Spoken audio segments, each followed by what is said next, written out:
Creamy crispy pork binagongan. Simpleng binagongan, mas pasosyalin pa natin so paano natin gagawin yan. So una, maglalaga lang tayo dito ng pork belly. So dito sa kumukulong tubig, naglagay lang ako ng salt and pepper at isang pork cubes. So ayan lang natin kumulo yan, pakuluan natin yan ng 45 minutes. So habang pinapakuluan natin yung ating yempo, so ihanda na natin yung mga gagamitin natin para sa paggawa ng binagongan sauce. So tama kayo, magkaiwala yung gagawin ko dito o para ng pagluluto, bukod yung luto ng pork, bukod din yung luto ng binagongan sauce. So dito sa binagongan sauce, nagprepare lang ako dito ng onion, chinap ko lang yan, ng garlic tsaka ng tomato. Tapos meron akong tatlong talong dito, hatiin nyo lang sa gitna, tapos hatiin nyo sa apat. So yan, kapag malambot na yung ating pork, so pwede natin nanguin yan. So dito pala mga idol, lulutuin ko to sa air fryer. Optional lang to, kung wala kang air fryer, pwede nyo naman iprito na lang yan. Pero dapat tuyuin nyo bago iprito para hindi tumalsik, para lalong maging crispy yung balat ng pork natin. So dito sa air fryer ko, hanggang 200 degrees Celsius lang yung pinakamainit, kaya isa-set ko yan ng 45 minutes. So titingnan natin yan, kapag kulang yung 45 minutes, tuloy-tuloy lang yung luto natin hanggang mag-crispy yung balat. So habang hinihintay natin maluto yung ating pork, gagawa na tayo ng binagongan sauce. So dito nagsatay lang ako ng onion, garlic, tomatoes.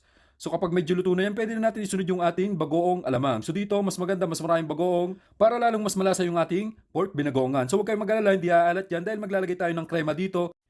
Itong krema, ayan yung magsisilbing pambalansin ng lasa ng ating pork binagongan. So dito mga idol, pwede nyo nang ilagay yung ating chili.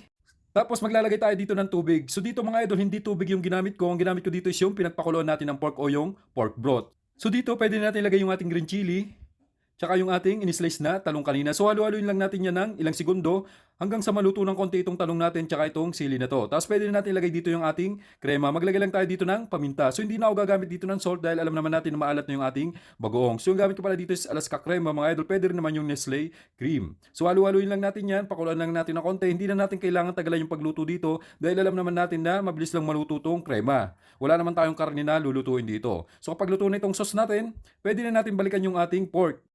So dito nakikita nyo naman mga idol, yung pork natin, crispy na talaga dahil nagmukhang chicharon na yung balat nito. So pwede na natin i-slice yan.